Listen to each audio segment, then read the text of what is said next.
Shalom, selamat pagi Bapak Ibu dan saudaraku di mana saja berada. Pagi hari ini saya akan membawakan perenungan firman Tuhan. Kiranya perenungan pagi hari ini menjadi berkat bagi kita semua. Saya Pendeta Valentinus Harrison Hengkesa, Ketua Majelis Jemaat GPIB Tiberias, Lampung Tengah. Namun sebelum kita membaca dan merenungkan kebenaran firman Tuhan, marilah kita satu di dalam doa. Kita berdoa.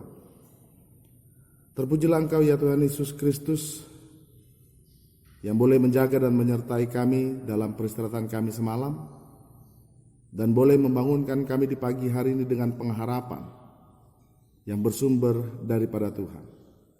Mengawali hari ini, kami akan membaca dan merenungkan firman-Mu. Kami sungguh yakin dan percaya Tuhan akan menyertai dan memberkati kami. Oleh karena itu Tuhan, bersabdalah kepada kami, karena kami umat-Mu siap untuk mendengarkan kebenaran firman-Mu. Amin. Bapak, Ibu, dan saudaraku, pembacaan firman Tuhan pada pagi hari ini sesuai dengan bacaan Sabda Bina Umat yang terambil dalam kitab Mazmur 145, ayatnya yang ke-1 hingga ayatnya yang ke-7.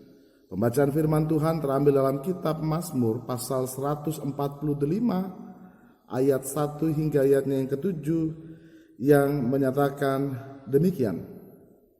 Aku hendak mengagungkan Engkau ya Allahku, ya Raja, dan aku hendak memuji nama-Mu untuk seterusnya dan selamanya. Setiap hari aku hendak memuji Engkau dan hendak memuliakan nama-Mu untuk seterusnya dan selamanya. Besarlah Tuhan dan sangat terpuji, dan kebesarannya tidak terduga. Angkatan demi angkatan akan memegahkan pekerjaan-pekerjaan-Mu dan akan memberitakan keperkasaanmu. Semarak kemuliaan-Mu yang agung dan perbuatan-perbuatan-Mu yang ajaib akan kunyanyikan. Kekuatan perbuatan-perbuatan-Mu yang dahsyat akan diumumkan mereka, dan kebesaran-Mu hendak kuceritakan. Peringatan kepada besarnya kebajikan-Mu akan dimasyurkan mereka, dan tentang keadilan-Mu mereka akan bersorak-sorak. Demikian jauh pembacaan firman Tuhan. Terpujilah Kristus. Haleluya. Bapak, Ibu, dan saudaraku yang dikasihi oleh Tuhan Yesus Kristus, Mazmur 145 adalah mazmur puji-pujian dari Raja Daud.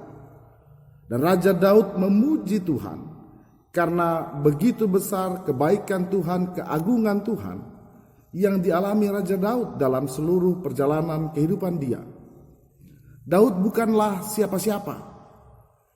Dia adalah anak bungsu atau anak ke-8 dari 8 bersaudara. Ayahnya Isai. Permulaannya Daud sama sekali tidak diperhitungkan oleh Samuel yang nabi saat itu, yang diutus Tuhan untuk datang kepada keluarga Isai untuk meneguhkan dan menabiskan salah satu anak Isai untuk menjadi raja pengganti Raja Saul yang saat itu berkuasa pada kerajaan Israel. Bapak, Ibu, dan saudaraku, Isai saat itu dia mengeluarkan anaknya berbaris, dan Samuel melihat seluruh anaknya. Namun tidak satu pun yang dikehendaki oleh Tuhan. Sampai akhirnya Samuel berkata kepada Isai, apakah ini semua anakmu? Lalu Isai menjawab, masih ada satu lagi yang sedang mengembalakan kambing domba di ladang. Lalu Samuel mengatakan, panggillah. Dan dipanggillah Daud yang saat itu hadir dengan kulit kemerah-merahan dan mata yang sungguh cantik. Lalu tergeraklah Samuel, dan akhirnya Samuel menabiskan dan meneguhkan Daud yang saat itu untuk menjadi raja bagi orang Israel. Sehingga dari hal permulaan ini saja kita ketahui bahwa Daud bukanlah orang yang dijagokan dan juga bukan orang yang dipilih. Dan ketika Daud ditabiskan menjadi raja bagi Israel, maka perjalanan kehidupan Daud dia berubah. Karena ada Tuhan, ada roh Tuhan yang menuntun perjalanan kehidupan Daud. Lambat laun Daud menjadi terkenal ketika ia boleh mengalahkan Goliat, pasukan Filistin. Raksasa yang saat itu dihadapi oleh Daud, tumbang oleh Daud. Tidak diperhitungkan oleh bangsa Israel sendiri. Lalu Daud diagungkan dan dipuji-puji karena kehebatan yang dialami oleh Raja Daud. Bapak, Ibu, dan saudaraku yang dikasihi oleh Tuhan Yesus Kristus, perjalanan kehidupan Daud untuk menjadi seorang raja bukan hal yang mudah. Karena pada akhirnya Saul sungguh membenci Daud dan hendak membunuh Daud. Ia mencari-cari Daud untuk membunuhnya, karena Daud adalah saingan dia.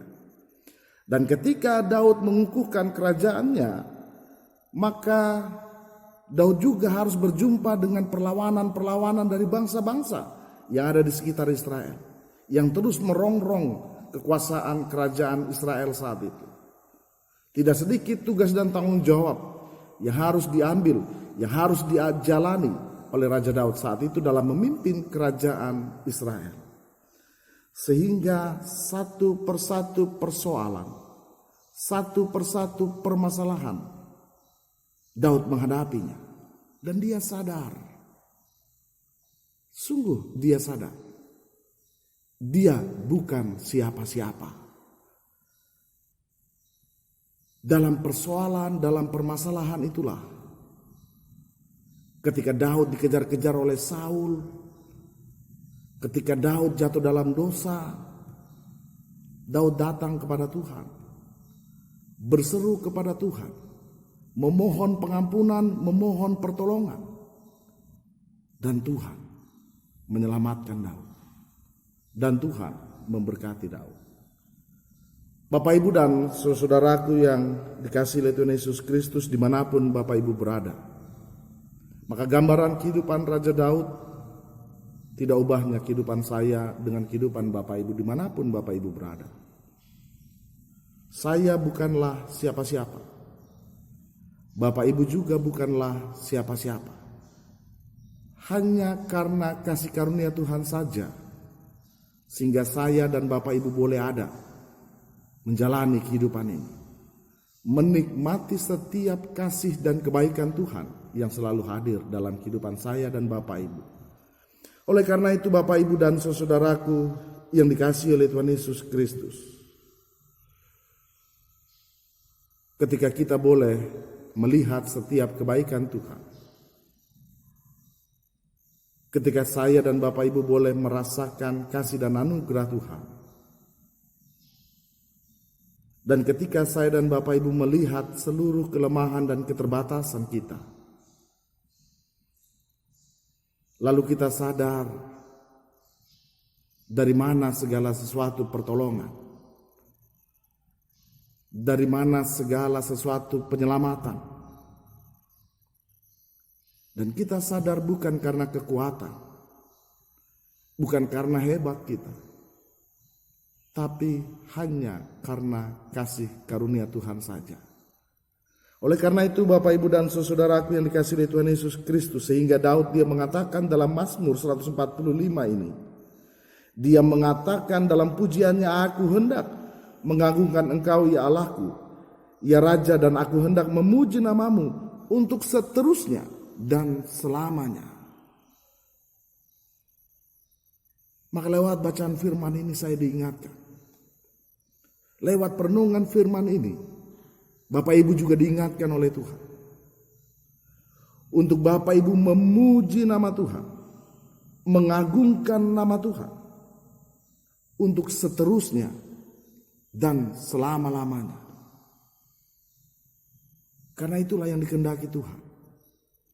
Bukankah Rasul Paulus mengatakan, mengucap syukurlah dalam segala hal. Bukan hanya kebaikan saja saya dan Bapak Ibu menaikkan syukur kepada Tuhan, tapi dalam kelemahan, dalam penderitaan, dalam pergumulan pun ada baiknya saya dan Bapak Ibu harus menaikkan syukur kepada Tuhan. Karena lewat penderitaan, karena lewat pergumulan dan permasalahan, membuktikan bahwa saya dan Bapak Ibu memiliki kelemahan, memiliki keterbatasan.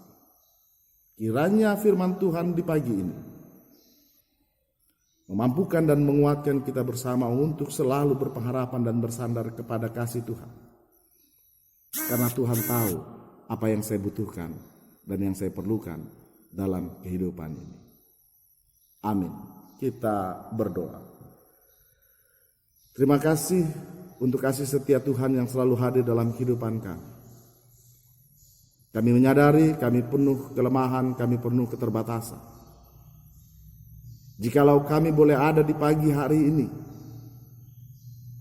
kami mau mengingat bahwa hanya karena kasih karunia Tuhan saja. Maka kiranya di pagi ini kami datang kepada Tuhan menyerahkan seluruh kehidupan kami dan aktivitas kami di sepanjang hari ini. Karena kami tidak tahu apa yang terjadi di sepanjang hari ini. Segala rancangan, segala rencana yang akan kami lakukan di sepanjang hari ini kami pertaruhkan di dalam nama Bapa, Anak, dan Roh Kudus. Tuhan berkatilah kami. Jikalau kami harus menjumpai kegagalan dan penderitaan di sepanjang hari ini, maka Tuhan kuatkanlah kami. Sehingga kami tetap berpengharapan kepada Tuhan, tidak mengandalkan kekuatan kami, tapi kami mau mengandalkan Tuhan. Berkatilah kami. Berkatilah umat Tuhan di mana saja mereka berada saat ini, yang mendengarkan program Morning Call ini.